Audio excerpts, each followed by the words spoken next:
Abaganda baffe mukama waffe baziwe atukuumye ffenna nga tuli balamu. Bebaza nga bulijjo kubanga mukeera ku mukutu gw'omu TV guno kubanga tuyiga ebigambo bino ebyobulamu era ebisobola okuzibula abantu amaaso olw'ebyo nabyo nebigenda mu maaso mu nsi nokubadde amazima gano batunoonya basobola okugogera naye mukama tuyaddeko ekisogoogera. Mbebaza abakedde ku mukutu guno mukama bawa omukisa. Tugenda kusooka tuweeyo okusaba mukama tumukwase program eno mikono gye nga tugenda okutandika. Katusabe. Katonda waffe tukwebaza kubanga tuli balamu enkya ya leero. Tukwebaza olw'okusobozesa okujja mu kifo kino okuweereza. Tusabe omukisa gw'okuwasuubiza eri abasoma ekigambo kyo okukiwulira n'okukiteeka mu nkola kubeeramu naffe ne bonna bawuliriza ebigambo nga kigambo kyo kiri. Tulungamye mu byonna tugenda okwogera tuteeka ekisa kyo gw'ola omukono gwo eri obulamu bwaffe n'eri abantu bonna bonna. Kisinga obukulu oteeketeeka abantu bo basobola okutuuka mu bwakako bwe wasuubiza otusenga tukwegayirira atute mu nnyera Yesu Kristo omukozi waffe.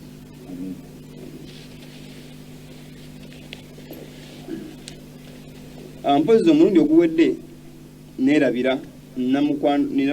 mikwano gyange abaali baagala okumanya ku nkola ya ffene y'ennyama ya ffene. Omanyi twali twogerako awo ne muganda wange tugamba nti obulamu buli cheap. Obulamu okufa kwa bbeeyi n'okulwala naye ate obulamu obulungi buli cheap. Kyobudola nti abaavu babeera balamu nnyo ate abagagga batambulira mu mitawaana mingi mu ssente zaabwe ze baba nazo. Jasanga omugagga ng'agalwadde gaalina yadde sente zisobola okugalwanyisa naye ng'ate era gatuuka omubiri gukoowa naye ng'omunaku ali eyo mu kyalo yeerira biyembe ebyo biki naye ng'obulamu bwalina mwattu tebwegerekeka. Naye abantu olw'okuba nti ennyama eno kati tekyali seefu bantu kugikozesa endwadde nnyingi mu nsolo n'obulamu bw'omuntu bannasayansi bakulaga nti okulya ennyama si kirungi okusinziira ku bulamu bwaffe mukama nga byateekateeka obulamu bwaffe. So waliwo mukama awa abantu bamagezi abasobola okuvumbula ennyama waliwo buli omu agikola mu ngeri y'enjawulo naye waliwo ekintu ekiri kiipu kyotasobola kuteekamu nnyo ssente ate nga bwekikola kirungi ngenda bawako ngeri gyosobola okukolamu ennyama eno mu bufunze katono. Gwosobola ofuna kaffeneeko guno obuto tokukwata ffene omukulu funa obuto obwakagejjagejjamu katono ako kaba kalungi kawaateko luguliinyi olw'okungulu luwaateko omala oduwaatako n'okamaliriza okukawaatako obutakusiiga masando os'okwesiga butto mu ngalo n'oba nga omaze okwesiga butto mu ngalo n'okakukwata n'okawaatako omala okawaatako obulungi konna kakwate okasalesale bu pieces ngera buno osalasala bifi by'ennyama salasala bupiisi ate kavaamu ennyama mpitirivu nnyo oteeke ku kyoto nga era bw'osiika ennyama ng'okyagisiika tonagiteeka mu mazzi ogitandika okukasiika oteekemu ebirungo byonna biteekemu teekamu otuzzi otutono ennyo giyamba okutokota kugiyamba kutokota ennyama ya ffene oba ogirya togiteekamu supu ndi ogenda kuyamba supu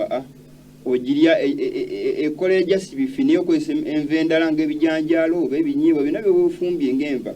then ye ogisaako bussa nga olaba greens kankose ekigambo ekyo naye ewoma bw'oba ng'ogifumbye bulungi anaatasobodde ojja kunkubira essimu twongere twogere ate era ayagadde okugigira jjamu tusambeko ffenna tutera ogirya ku sabbiiti kubanga mwatuffe etuwoomera era n'abalala bagigezezzaako bambi bawoomedde. So ekyo ewooma ng'era ennyama bw'oba osobodde n'okwesokola weesokoola kubanga era n'emmanya ekwatamu ng'era ebifi byammwe mubyagala ate nga olidde kyabulamu tekirina side effect eri obulamu bwo.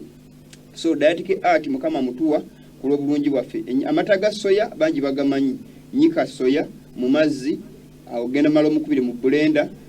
akola amata omusengejje bungi mu kasengejja onywa amata ago bungi teekako kakaawa akatali kanyumwanyi oba amajaani kuba bibi si birungi. Teekako kaawa soya oba akajaaja oba kisubi kyo ofune kakyaya kutekemu sukaali wone sukaali ow'obutonde nyabba we namba y'essimu wa muganda afa asaplayinga sukaali oyo mukwano gwaffe ajja bba sukaali omulungi asobola okuyamba kirungi nnyo kuba Yesu Kristo yalabulira enjiri era balansinga enjiri n'ebyobulamu yawonya endwadde ya abakonzimbye abaali abayala bonna yabafangako. So enjiri teri ku sayidi emu ya koyini nti ogenda kubanga okulya bulizi muleke ekibi obubbi kibire ebisibe sije kyokka enjiri mjitu balansinga ebyobulamu obulamu obuno obw'omubiri n'obw'omwoyo abakuba essimu yaffe temulindeko tumala okumaliriza mu budde wa studio mujja kuba twogere naye nga mubufunze kyembaddeko ekyo ebirala byonna baagala ebirala tusobola okwogera after n'ekyo kyesosobaako mu bufunze so katuyonge ku muganda waffe tugenda kutandika programu yaffe nga bwe kiri mpozi muganda waffe mukama yeebazibwe amiina mpozi sooka obuze ku bantu tumala twongera okubaanirizako mukama waffe yesu kristo emibiri gyaffe migonvugonvu naye mukama waffe wakisa tubeereddewo era mbadde nsaba nti toofa wante togambe abeeyo mu kidaama wala mukubano gyaffe aliyo mu kidaama nti mama bunya mutumiddeko n'abalala nga saadi saadi atera kubeerako nnyo ku mukutu y'omu ku defense w'ekyalo eyo ewantete naye musajja agoberedde nnyo program naye niyeebaza obuweereza bwe tukola ki bwe tukola so toofa ne saadi tubatumidde emibiri gyaffe minafunafu tulwadde naye mukama waffe wakisa ebyogero batandise okwogera ebitiisatiisa naye olw'omulimu gwa katonda nti fe tetutidde kyonna kubanga obujulizi babe bali badde opozi ng'okyaliko akatono nsijukizaako abantu baganda bange brother santo manyi kwali ku tv emukono n'abalala bonna betugenda beera tugenda kulikodinga vidiyo yaffe y'oluyimba olwaleero oluyimba olwo baluyita ekimasaamasa lwa yerusaalemi ekibuga kya katonda so tugenda kulikodinga olwo nemanyi sabbiiti oba oli awo tunaba tulabisa ku mpewo tujja kuba tulukuba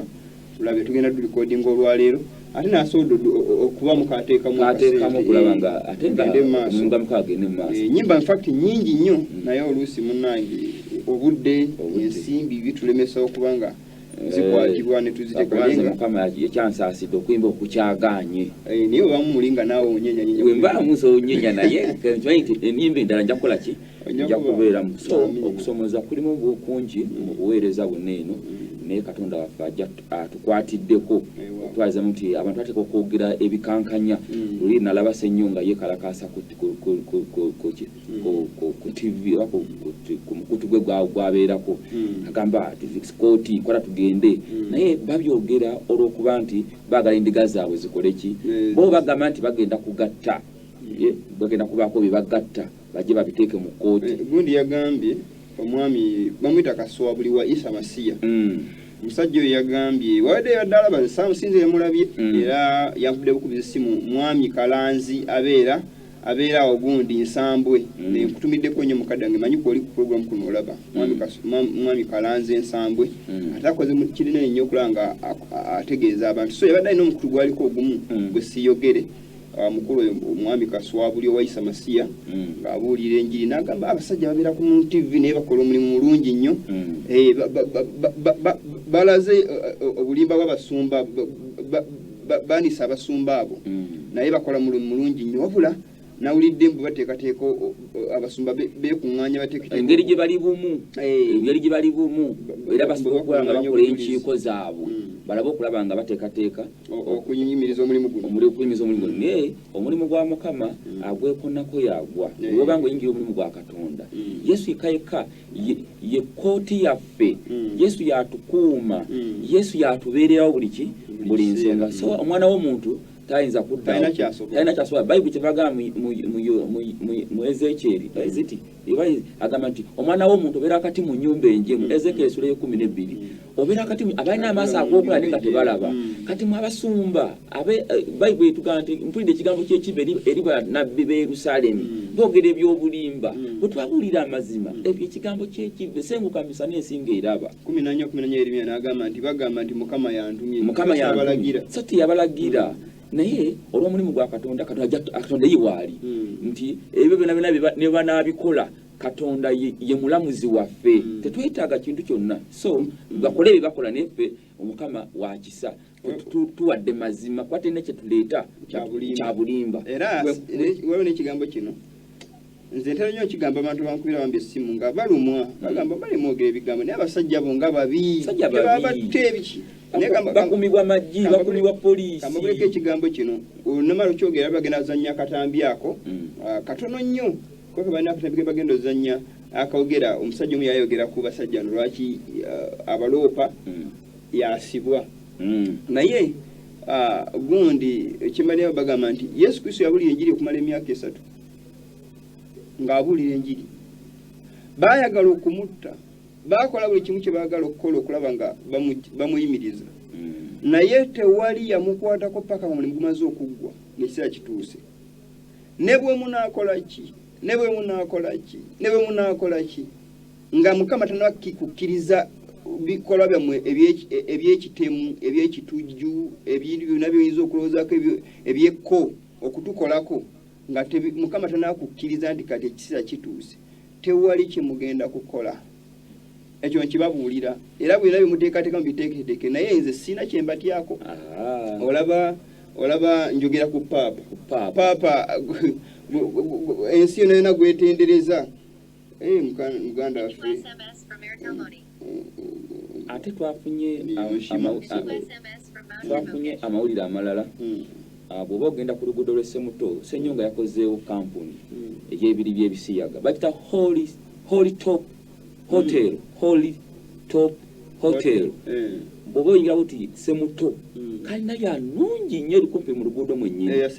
Ssenyonga so tujja kubireeta bulungi nnyo bo bajja ne bababuzaabuza nga kiri emabeggawe naye newe munaakola ki abasajja nawe mulabanga abandi muyita abanene bammwe abanene bamanyi kye mukola ne basirika olw'okuba nti bali mu ntebe zaabwe kankuleko ekigambo kino muganda wange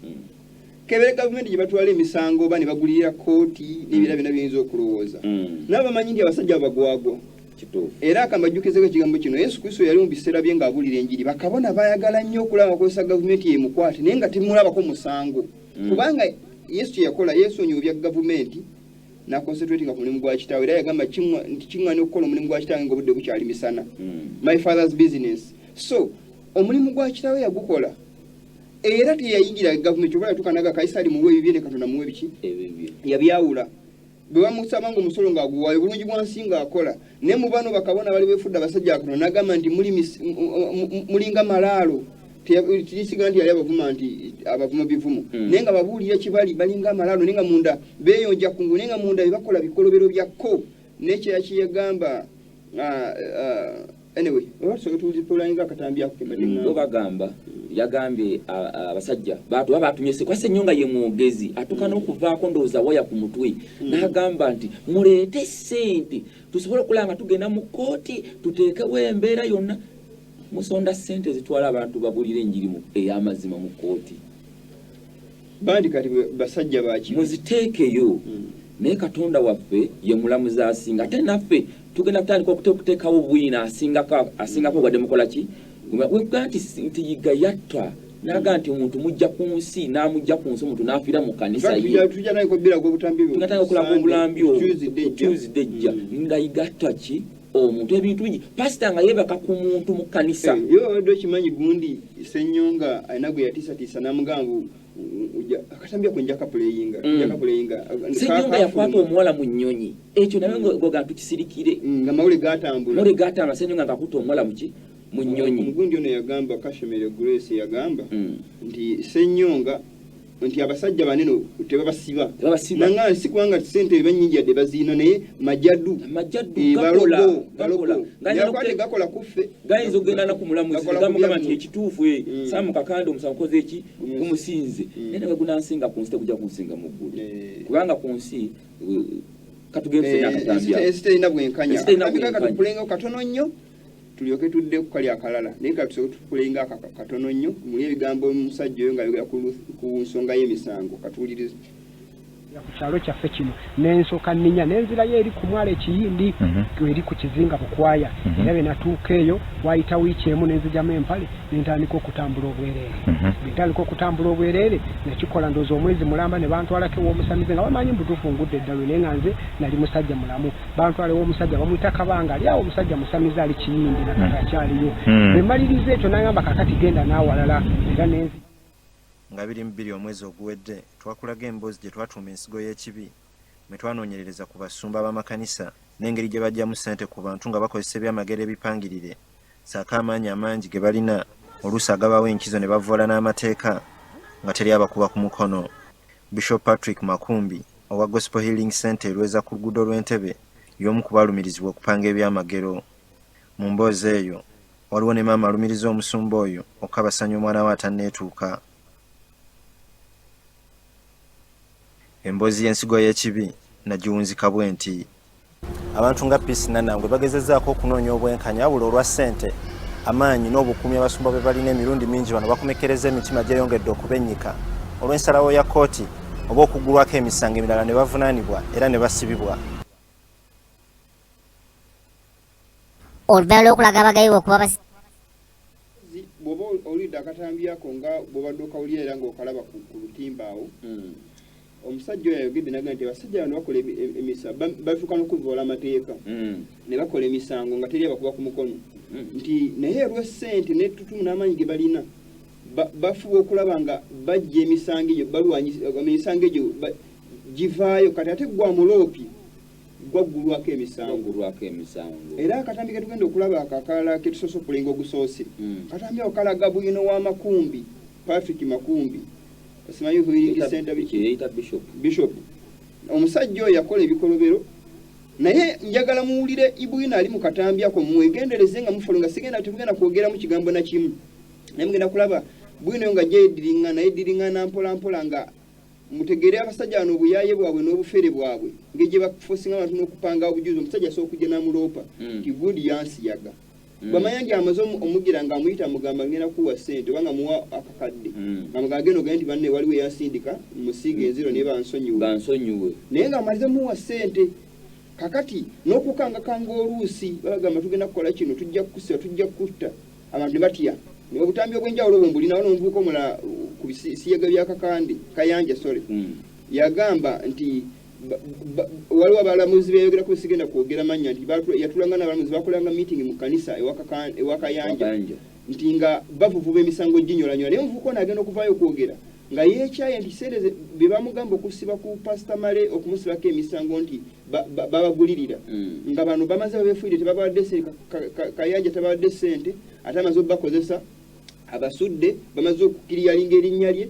yadde yabikola akozeseza abalamuzi kati n'avaayo nga mu busungu naye ng'agamba nti no ebintu bino twapanga nga bipange ng'avaayo akyoga naye nga luli yali mpajiruwaga ku lubalwanyisa aboogera ku musajja wa Katonda naye ku nkomere yafundikira omusajja n'atuuka okwokya bayibuli nga mulaba n'omusango neyewana nti nakoze ki nagusinze naye ng'ekiragira kijja wa Senkulu Mandwa yakijja Senkulu Mandwa amugamba tigenda yokya bayibuli erikogezaako mu nsi yonna era kayiwa walina kkiriza okweyimirira mu kkooti nkuwa ekiragira ekisemba era kayiwa yeeyimirira bugingo mu kkooti bakwatagana nnyo ne bugingo naye nga kayiwa wava omukazi oli ava agamba nti yafaako n'akola ki oli Aida manyi weyagamba bino biri wakati webi ndikulenga akatambi ako Aida yagamba bamubuuza nti Yesu mu biseera by'eddembe abeera kwa yembu ayambala ekipale ekyekinu ayakubanga bugingo ng'agamba nti Yesu alugenda kukola ku WhatsApp Yesu agakola ku WhatsApp nga twali eri obijjawo Yesu obeere ku WhatsApp so abasajja bwe batyo bayimiridde naye fe weetuli Mukama agenda tuwa obulamu ate nammwe agenda kubawa obulamu kuba mukyuse ebikolwa byammwe kyemujja kuwangaala Katonda abantu bati abawo okuwangala kunene nnyo benenye nene bagaana n'ekiseera kiweddeyo Pawulo yayiganye ekkanisa ne Pawulo Katonda yini yamwesikirayo n'akomawo naye kyensaasira ku Pawulo ali Pawulo wanjawulo ku basajja bano Pawulo yayiganyanga nga manyi kyakola kyekituufu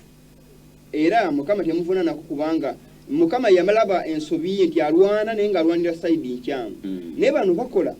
n'ebyandiko nebabinyola nga bakigenderedde n'ebikolo nebabikola nga bakigenderedde nti tukola bikolobero netako bibikiira olw'ensimbi zaabwe n'amalogo gaabwe naye ng'ate bamanyi kyebakola kikyamu Pawulo kyakola takimanyi okugjako abasumba abali eyo nga baweereza mu butamanya bwabwe abo benja okugeganya nga Pawulo ne bano abasajja sitekuliko Pawulo n'omu bakozesa nsimbi sente zibafuukidde sente nga yagenze n'agulira mutabanyi we n'amuwasiza n'embaga n'agula ennyumba ekasengejje kumpi eyingira kumpi obukadde nga 350 n'amugulira Prado nga sente bazijja mu bakamula baana b'abantu niyo omuntu n'alengera omulimu ogenda mu maaso ogw'enjiri ey'amazima n'agaana okutwala dde nekikuli esinga koyini gwe mubuzibwa olw'obutamanya abantu abatafaayo okuwagira mulimu nze nagamba abantu ekigambo kino nti omulimu gw'enjiri okuguwagira gwafunamu nze bw'osapootinga omulimu guno si nze nfuna gwafunamu kubanga Mukama singa ali asobola okufuna abantu nga Bulaza Nyonshiima abantu we batyo abalina okwagala abaleke balina ebintu byali bingi Bulaza Nyonshiima yogolaba yalina ebbaala ng'anywa ng'akuba puulu watanywa akola ki tabeerawo naye Katonda yamusinkana yekka ate bw'atuuka mu kkanisa n'anyweza ki n'ayagala ne okunywa juka aba akyalerebwa n'agala naye ayongere okulerebwa ate oluusi abantu abamu ne bavaayo olw'okujja nti ku ekyo kyakola kyalibadde ng'ekituufu omuntu n'agaana okutegera n'agala nti ate kati ono yagwa kubanga tajatambula tajakisa kimu nansobiza kubanga kimu conference nemunywere Mukama akyayitayo abantu abalawe bati conference yekibiina ky'abayudaaya ekyo mu biseera bya Yesu Kristo Sanhedrin kati bambuziza ebibuzo bingi mwabatiza mwabateekawa mubaagaza ki ne leero abagala okubatizibwa mu kuba essimu gwonona wooli ekibuzo kirina nadengezaako okunonya Bulaza Nyonshiima jongezeeko kumala ne twasodde nga babuuza mwabatizizza mwabataddewa ani yabatizza mwe mwababulira enjiri kubonabona ngokyali katono nnyo kubonabona ababuuza ekibuzo kuliko yawandiika bayibuli kubanga twali tulowooza nti abasajja mukaaga yawa komishoni ogenda okubuulira enjiri temwali kubona bonna kuliko n'omwaliwo kati gwobuuza omuntu abulidde enjiri n'abatiza noga nti omubatiza anti byebyo byebagamba Yesu buyinza ki obukoza bino buyinza ki obukoza obubuuza obuyinza gyabujja obumukoza bino balowooza obuyinza bulina kuva ku bitebe byabwe bukkirizibwe omuntu alibadde n'obusobozi okuteeka mulimu gwa Mukama guneeno n'agana okuteekamu naye ate bw'obatiza n'abuuza wabataddewa kitegeeza abaakola tebayinza kujja mumisege kyemanyi naye ayinza obutakyogera ye nga ye olw'okuba nti asobola okukola saamu w'abaali ne bamutuma buki mutume nga ali abamutuma waggulu batume so mutume kalugaye ku butime tulaba akatambi kali ketuzemu ketwasose okulaba gye katandikidde muwulirize obwino w'amakumbi tujja kwongera ebirala omundi ogunaddako katugende maaso ku kyalo kyaffe kino n'ensooka nninya n'enzirayo eri ku mwalo ekiyindi eri ku kizinga bukwaya era bwe natuuka eyo wayita wiiki emu n'enzigyamu empale nentandika okutambula obwereere bentandika okutambula obwereere nekikola ndoozi omwezi mulamba ne bantwalako ew'omusamize nga bamanyi mbutuufu ngudde eddalo naye nga nze nali musajja mulamu bantwala ew'omusajja bamuyita Kabanga ali awo omusajja musamize ali kiyindi nakati akyaliyo bwe mmaliriza ekyo n'agamba kakati genda n'awalala era n'enzijja nawana ekalagala nentandika okutambula obwereere omulamu wange nabeeranga omwo mu nnyumba mwe nasulanga omwo mu nnyumba eyo gy'olabye mbu baali bateesa ne ku bujulizi era nga Kato yali alina okuteekawo embeera etiisa okulina okwefuula akanywa omusaayi naddayo ewolunaku lwali lwa mukaaga naŋŋamba ogenda kukola ekintu kino kiri kimu ogenda kujja mu kyaki olunaku olw'enkya nze ngenda kubeera mu kyaki ojje njagala ojje ng'olinga omusamize yennyini oluvannyuma yampita nagenda ewuwe wali esseguku ng'era akyapangisaawo sawange emu n'atuuka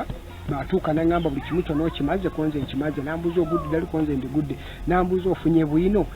owabasamize konze buli kimu kyonna mfunye bwino kubanga bantuuteko muki mu masabo ne mmalayo kumpi wiiki 2 kakati naŋŋamba njagala enkya ojje ng'omusamize mu kyaki buli kyonna kye tubadde tukola okukola bino byonna kino kyekinyusi kyenkya ku Sande Kato yajja wano mu kanisa yaffe emyaka nga 10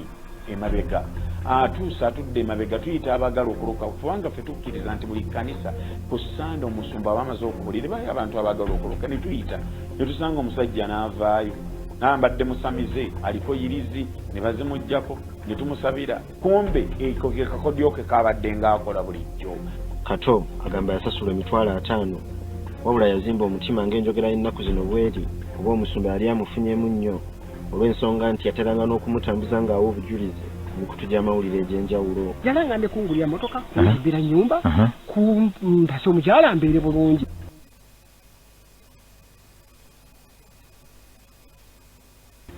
Peace Nanangwe agamba mwaka gwa 2016 muwala we w'emyaka 15 yafuna obulumi obutagambika era bwe yabuuzibwa ekyali kimutuuseeko yalumiriza Makumbi okumukozesa. nga ava mu musaayi mungi nga tiddi bulwaire butuuka ku mwana namubuuza kyakusituukaku yaloba bwe tuuka emulago bakuba omwana ki ekyamutuukako nakuba nti bana tiddi nga tesobola kwogera byentaiddi batwala omwana yazirika batandika omufaako eno nga abajja omuyamba bankuba omwana abaire ki bamwidandaba omwana bwe yaire engulu bamubuuza kiki ekyaliwo yabakoba Bishop Makumbi ne yansobyako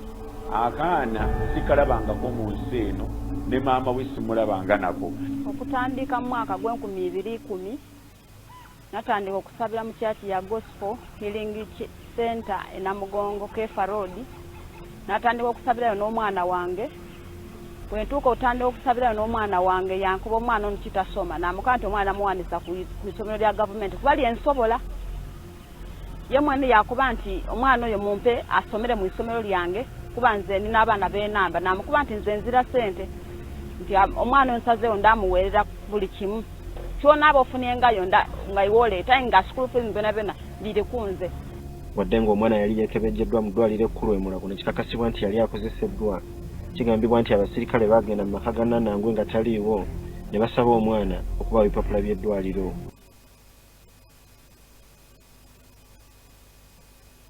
Kuchasobola kuvaamu bintu bitegeerekeka. How could you solve that so that God will give you a house? Osobola otya okusiga omutwalo Mukama mbu akuwe ennyumba in 10,000 mu mutwalo akuwe ennyumba ey'obumiliyoni. It doesn't work like that. Tekikola kityo. I'm praying that some of you can be able to pledge $1 million, $2 million, $5 million, $10 million and beyond. Sabantu waliwo abageni abakakadde mu 5,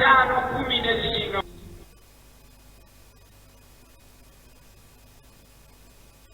nga 22 omwezi oguwedde twakulaga emboozi gye twatuuma ensigo y'ekibi mwe twanoonyerereza ku basumba b'amakanisa n'engeri gye bajjamu ssente ku bantu nga bakozesa ebyamagero ebipangirire ssaako amaanyi amangi ge balina oluusi agabawo enkizo ne bavoola n'amateeka nga teri abakuba ku mukono. Bishop Patrick Makumbi owa Gospel Healing Center erweza ku luguudo lw'Entebbe y'omu ku balumirizibwa okupanga ebyamagero. Mu mboozi eyo waliwo ne maama alumiriza omusumba oyo okukabasanya omwana we atanneetuuka. Emboozi y'ensigo y'ekibi nagiwunzika bwe nti abantu nga Peace Nannangwe bagezezzaako okunoonya obwenkanya wabula olwa ssente amaanyi n'obukuumi abasumba bwe balina emirundi mingi bano bakomekereza emitima gyeyongedde okubennyika olw'ensalawo ya kkooti oba okuggulwako emisango emirala ne bavunaanibwa era ne basibibwa. Nga wakayita akaseera mpawe kaaga ebyo bitandise okweyoleka. Peace Nannangwe ne muwala we agamba nti omusumba Patrick Makumbi yamukabasanya mu mwaka gwa 2016 babadde bawere ennemba n'omusango gw'okwogera ebyaswakaba ku musajja wa Katonda era nga baali bakkirizibwa okweyimirirwa ne basigaza kweyanjula eri kkooti ku nnaku eziba zibaweereddwa omulamuzi. Ku lwokubiri lwa wiiki eno omulamuzi lwe yali yabalagira okudda. Nannangwe yakeera ku kifo gavumenti weebudaabudira abaana Nagguku Reception Center gye yali yasaba agire ng'akuumirwa olw'okutiisibwatiisibwa okuva eri omusumba n'abantu be. Ku olwo yatuuka ku kifo kino okuggyayo muwala we bavunaanibwa wabula n'ategeezebwa nti alina okulinda akulira ekifo kino okutuuka amuwa olukusa okumutwala. Nannangwe yali yategese okulinnya bodaboda ne muwala we bagende wabula ne bamugamba nti takkirizibwa era n'asabibwa okukwatiriramu babategekere emmotoka egenda okubatwala ku kkooti y'ekitende e Kajjansi. Bano we baatuukidde basanze omulamuzi w'eddaala erisookerwako Hope Bagenda alagidde bakwatibwe okutuusa nga 12 ogw'omukaaga olw'okubuuka beyiro. Bwe twogerera Nannangwe akumirwa mu kkomera ly'abazzi b'emisango egya Naggomola Ekigo ate ye muwala we akumirwa mu kifo ky'abazzi b'emisango abatanneetuuka e Naggulu. Twagenze mu kkomera Ekigo okulambula ku Nannangwe nga mikwano gye wabula wakati mu mboozi akulira ekkomera n'atulagira tufulume.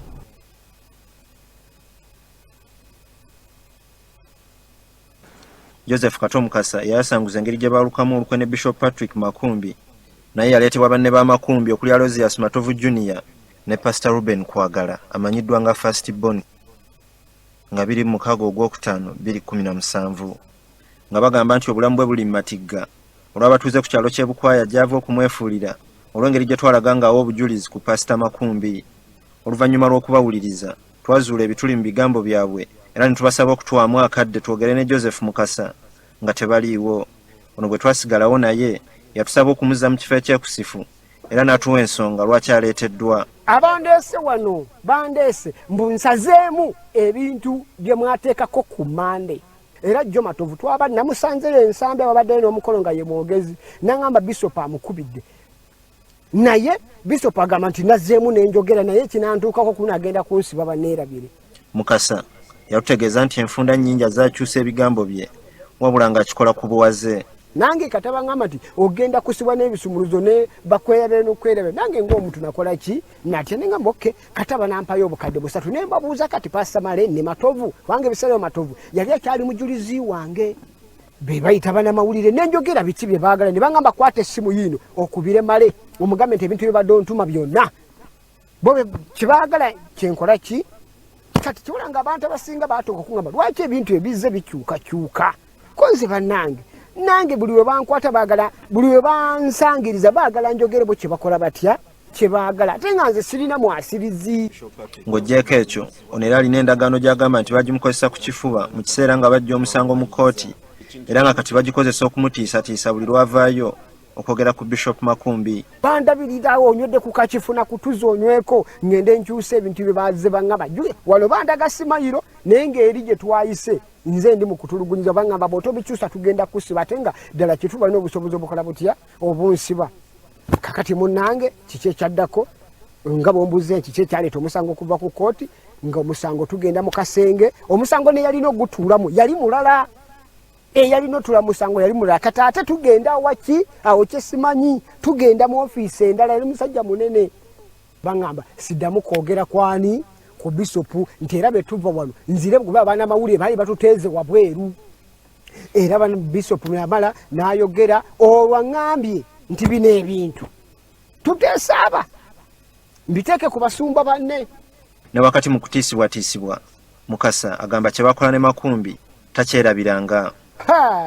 Ekyali wali era ngamba abantu nti sente ze baleeta kolo ku kituuti senga bazimpa senga sikyabanja Pastor n'alagira nti omusajja yasooka abeere wano kubanga kiri mu bupange abeerewo yirize ziri. Katumale akatambi ako kubanga akakulu nnyo katuma kamalire ddala. Nyama nazo tuzisabire bantegekedde manju gye nnina okusula awo ninga mumbejja abantu bonna bambi nga bakwali bambi omusajja wakabambi mukama amulokode abadde omusamiza buli yagenda akute ku ttama ngakkiriza nti ekikoleddwa mu kanisa takirabangako. Enkeera nafuuka ekyobulambuzi nga kiki ekireeta abantu okundaba bambuuza ddala mubadde basezi muli abantu nga nange magamba tubalya naye sisangangako na musezi mu kkubo nti wuuno. Mukasa era agamba yawalizibwa abasajja ba Makumbi okuwa obujulizi ku musango omulala okulowoozebwa okuba nga gwe gwa bannanangwe. Basajja be bantwala ne ku poliisi e Kajjansi mukolere statement nga be tumaze zino ensonga ezange ez'okumwogerako ez'omukooti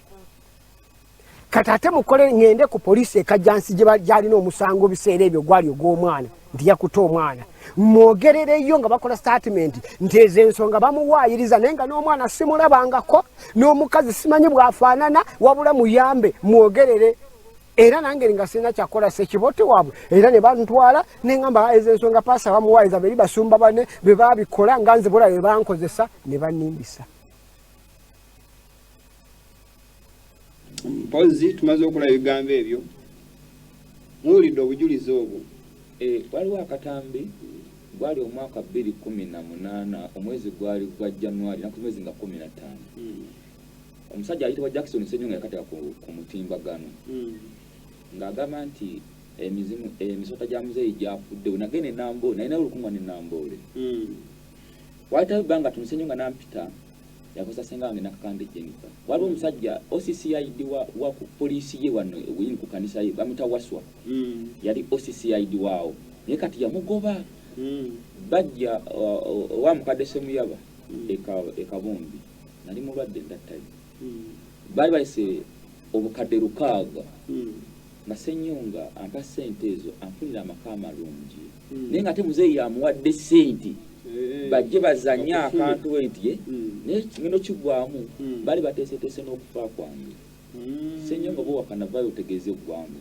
wate byali kwa twalina mukyala wo mu office waggulu ne muta abasajja baali bamajje baali bana wabaki abaali bawembula abaali baki ne bageza kola ne statement eyo bagikola kwa bageza okujjako sandi kwebyo ebyabadde wa enamboole naye baleeta abantu bafuba okulaba nga okkiriza ekyo kyakola ki naye akali kagemu kabe kali kati kali wa bakozesa kali abasajja bemula abasajja batemu muwaayo ssente naye abasajja batemu fe obulamu bwaffe mukama yaba nabo olwokuva okwogera ki bangi balina ebyama byabo abasajja bangi babali ebisiyaga wano Kapere asula wa Kijofa wano emakindi Luwafu naye Kapere Kayanja amuli ebisiyaga mukolere amaga ngenda kuzimbira ennyumba saazo Kapere Kijofa amanya milioni namba emiliyoni yakoya muga ngenda kulya ebisiyaga mukolere n'embaga nkwenga n'ebyokulya nkwene amakaga nkulabire naye yali akikozeewa Kapere atukana okunonya sente zigenda wala omwana we gwayita bamita tata Trump Kapere bamita tata Trump Kapere atukana okusaba mukama we landlord we amutwale bagende wakiri abatiza abaana ntana n'ekikumi n'ekimu naye abasajja bangi gye bali ebisega bakwata abaana bamwe ne bateekamu ensimbi nabagamba n'omusajja ayitibwa Lozi Yasibujiru ennaku 14 zaasimbisa abantu yamala kukonga saddaka z'abantu mbeerera yazza saddaka endiga y'amagulu ameka 2 Katonda yamusindika mu nsonda nnyezi akampala ensonda nnyezi z'akampala ebeera 5 ne batukana okutta omuwala ne bagenda maama we namuwe amaka agajjudde gali ku kooti bigere eyeri ebizira alimo okwogerako bamwe omwana wange yafa tajasobola kudda mu lubiro kati batandise okutiisatiisa olw'obujulizi olw'okubulira abantu ba Katonda babuliddwa okumanya bategeera amazima ebiri emabega w'abasajja abo naye temutya baganda baffe bingi bye tulina wabula kyetaagisa kiryaki mulimu gwa Mukama kugola ki kugusitula kyekyokka aleka muleka abantu ekigambo kinene abantu mbadde bagamba bawaliwo abateekamu ssente banange kamaleka ekigambo kino tewali kyovandi biseimu wolutabira ku mpewo lwaki muloza tetubeerako kubanga obugabizi tewali singa mbadde mugabira omulimu gwe nga mugusapootinga omukyala gwe nsinga okwogerako ennyo nga ogambye nga muganda waffe Brian Yoshima engineer ono omukyala ye mukyala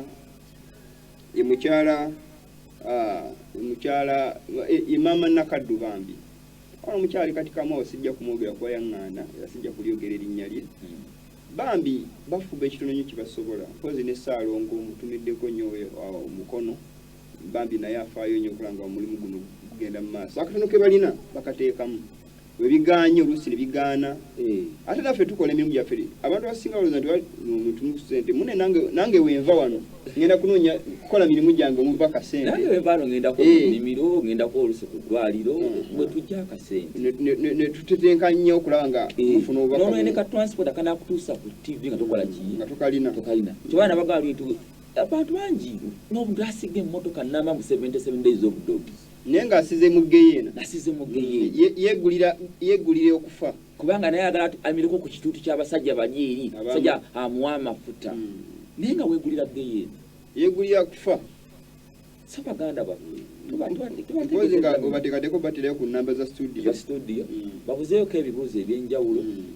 n'abagira muwagira omulimu nange namukwano gwange kinti asobola wagira omulimu gwe naye ebiseera ebisinga nkimanyi tatera kunkaluubirira waliwo otuuka nga ogenze ku dduuka nanga naye nekiro y'omuceere koleki tata jolimye esegganga agakiro y'omuceere nekoleki ekuyambe kana akawo nga kakuyambe so nawe nkwebaza olw'omulimu gwokolaki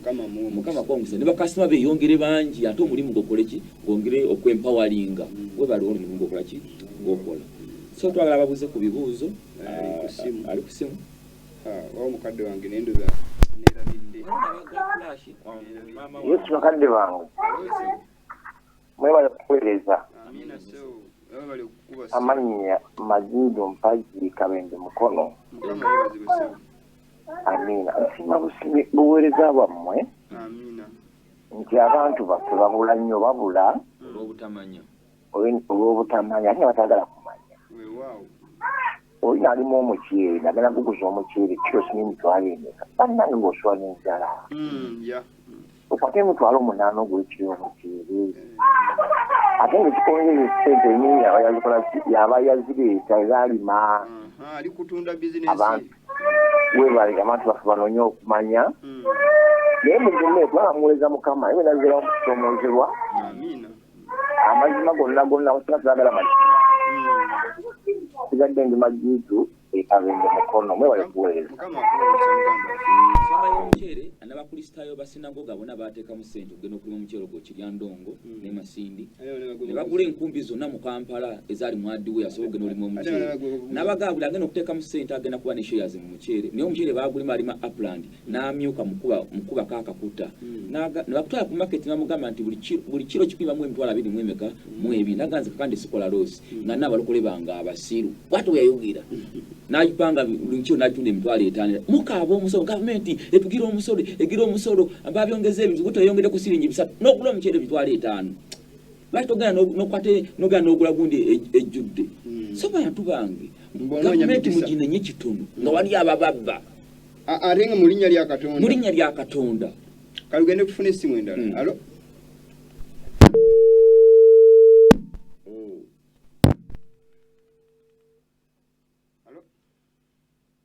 Alo. Eso.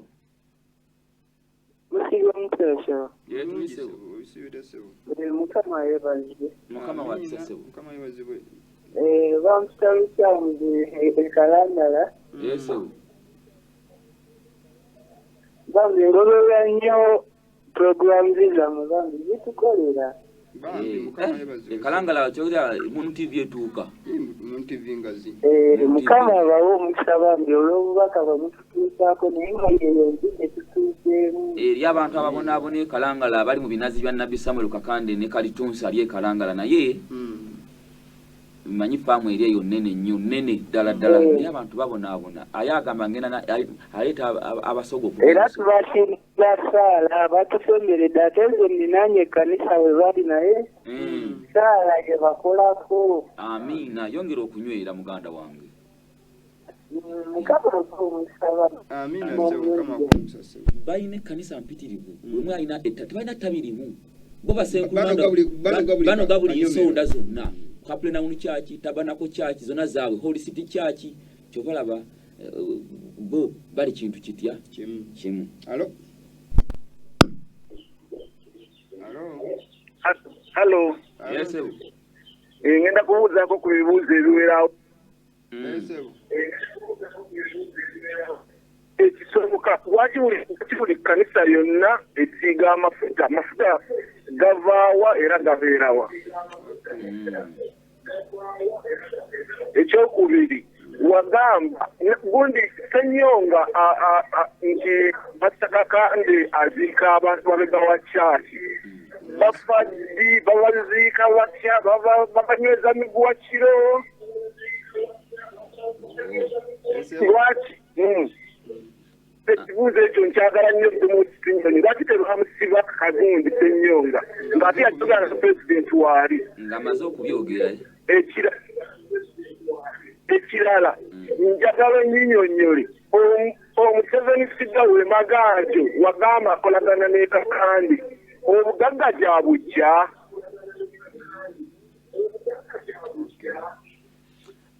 Ojja kunyonya ekyamafuta kanyonyere ekyomuseveni Sidda Maganjo n'ekyentaana. Ssenyonga yayita omu ku mukulembeze okugenda e Namboole nga Bujinga asoose okuvaayo e Namboole Ssenyonga n'addako. Abantu bangi bagenda so gyali bakola ddiiri bafuna ssente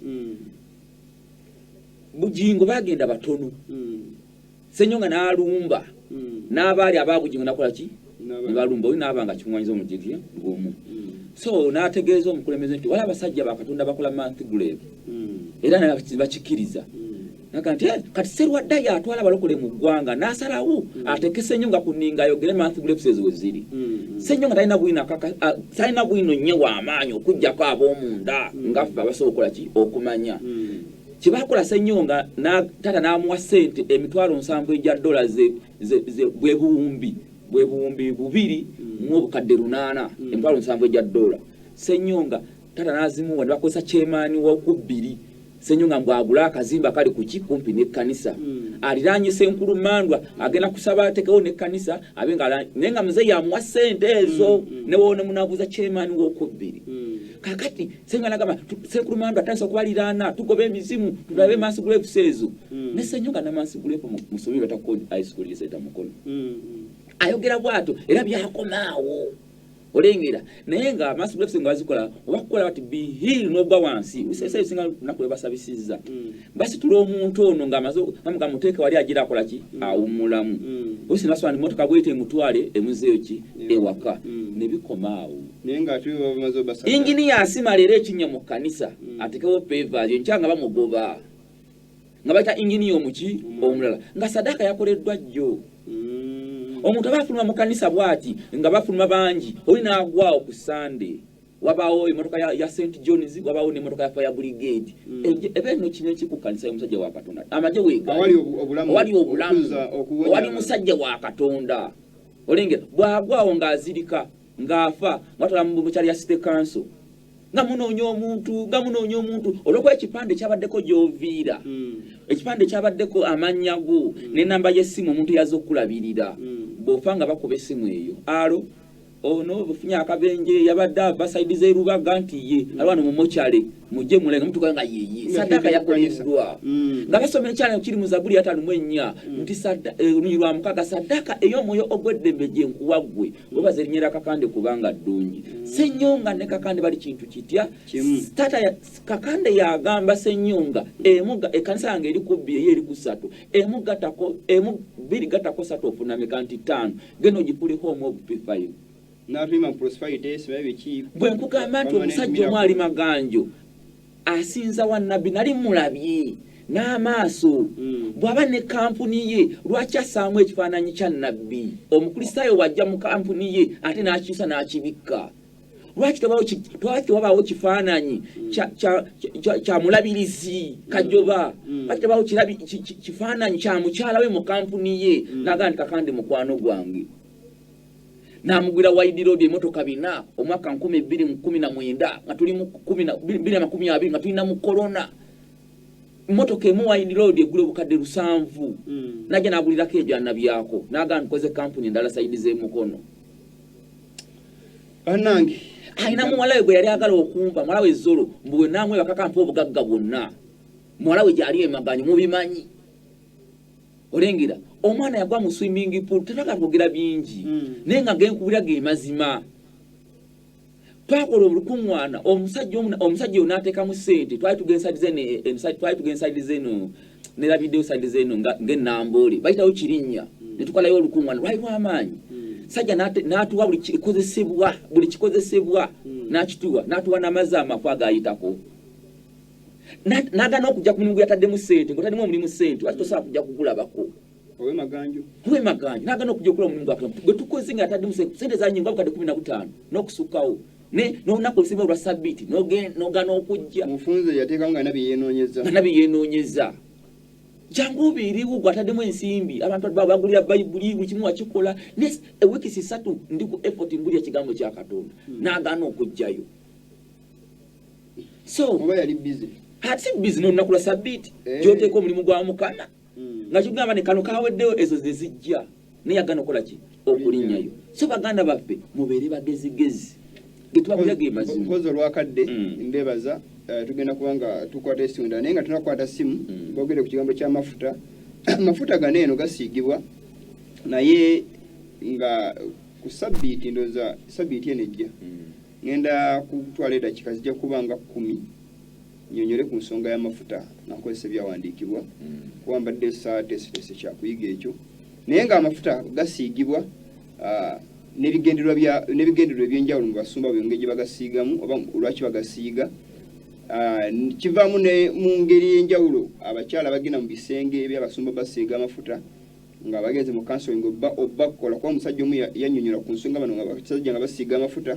tibasookera mu byenyi nga basiiga amafuta tibatandika okuka abakyala mu mabeere nga basiiga amafuta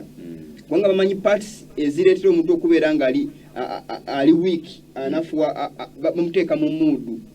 then bakkirira ddala paka natuuka basiiga amafuta mu bitundu byabwe byekyama then agenda okumala okuva ku mafuta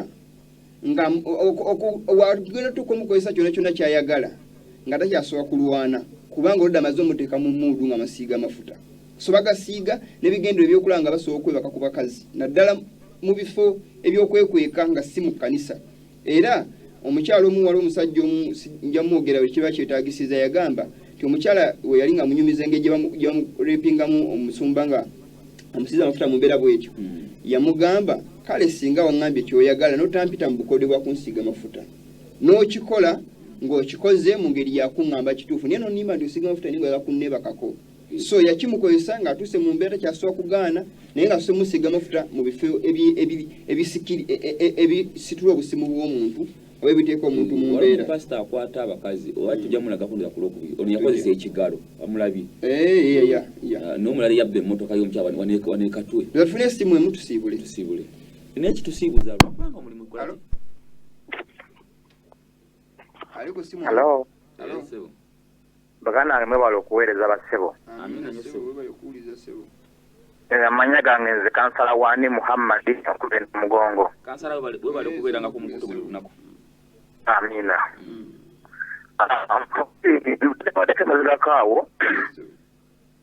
mbadde nga numizibwa kasikonda mazeko wiiki namba ngati ansubira okunjawulo. Kakati ngera ku bujulizi waliwo omukyala gwe muleesaawo gwe baakabasanya muwala we mumanyi omukyala mukwano gwange era nali maite emisango gyaggwa naye agamazima gaye nti nsakasisa mukole okunoonyereza okuddala enamuganga eno waliwo kyaki gye mumanyi omukyala mwe yali asabira era mwali mukovu vuyivuyo naye yandibanga era ng'ena akakwate ku basajja abo abafera abo ab'omu kibuga abo so mbadde nsaba singa oba olina okubudde naye wanze noginoonyerezaako ebya ddala njasaba mukadde waffe onyamba onkubira ku simu yange eri ku studio ebitali mutyeni oba eyawansi etali ya studio naye zino ezaffe twongere twogeremu nga tuvudde ku programu eno likiriza ntumireko abantu bange babiri okwasebo kale sebo batumire gwasembayo kale so nyanziza antumira kyamani wange nkaluboolo nadi kibulega kyamani wa Namugongo division nentumira meya Mutebi Julius ne bakansalazi bannange bonna Ramadhan tweyanziza sebo mukama akw'omukisa munnange mbadde nsaba tubasiimire wano bateekateeka okugenda mu kooti weetuli naye mukama ajja kukola ebyekisa kale tugenda kubanga tukwata oluyimba lwaffe vidiyo abaagala oluwagira mu luwagire n'abaagala okubatizibwa mugane mutula ku simu zino eza wansi mukama abewantete nga bwe nabagambye mbatumiddeko saadi toofa nabo mukidaama mwenna mwagala amasannyalaze agatuuka wali eri ebusaana nkimanyi nti omubaka awulira mukama abawa omukisa mubeere bulungi